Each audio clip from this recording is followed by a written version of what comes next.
አንተ ኩክኛም አቤት አባይ እስኪ ጻጉረና አንዳንዴ ወደ ግራ ጠቅልለው ሁሌ ወደ ቀኝ ኧረ አባይ ዛሬ እስካከለ የፈተና ውጤት ተነገራችሁ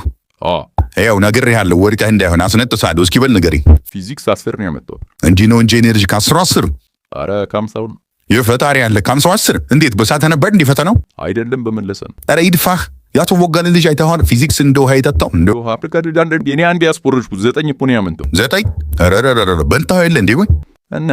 ለምን ታዲያ አንዳንዴ ይሄድ ካታስጠናውም በል እስኪ አስብ ያለው አልመቻችልኝ ቢሉ እኮ ታው እንጂ አክሰባል ሁይኩት ግን ለግማደ ሰውየው አዚ ዕውቀት የለህም እንጂ ቆ ሞራነ ደስ ይለኛል እሺ እንግሊዘኛስ እንግሊዝ 14 ኧረ መድኃኒዓለም 14 ሁሉም ውጤት 10 ቤት ነው እንዴ የከበደ ሰማራኩ እኮ ከአስራዎች እንደ አለኝ ባይሎጂ 20 ነው ያመጣው ጎሽ ይሻላል ከመፎማነ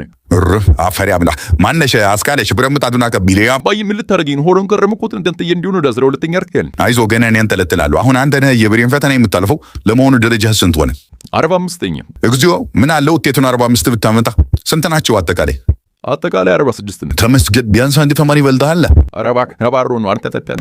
ኧረ ነደድኩ ወገን ሳካደ ጋጠሩልኝ ያስተማሪያችን ኤአይ ከሰው ከዝ በላይ ስለሄደ በጂኒየስ ኑ ብትማር መቀየር ትችላለህ ብሎኛል ምንድነው ደግሞ እሱ ጂኒየስ ኑ ኢንፍራ ፕሮቶኮል በሚባል ኢትዮጵያዊ ድርጅት የተሰራ ሲሆን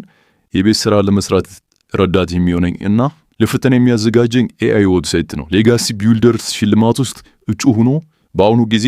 እስከ ካይስ 17 በመመረጥ ላይ ይገኛል በዚህ ዌብሳይት ወይም ባዮ ባለው ሊንክ ቮት በማድረግ የሀገራችን እድገት ለሚያመጣው ሀገር በቀል ድርጅት አስተዋጽኦ እናድርግ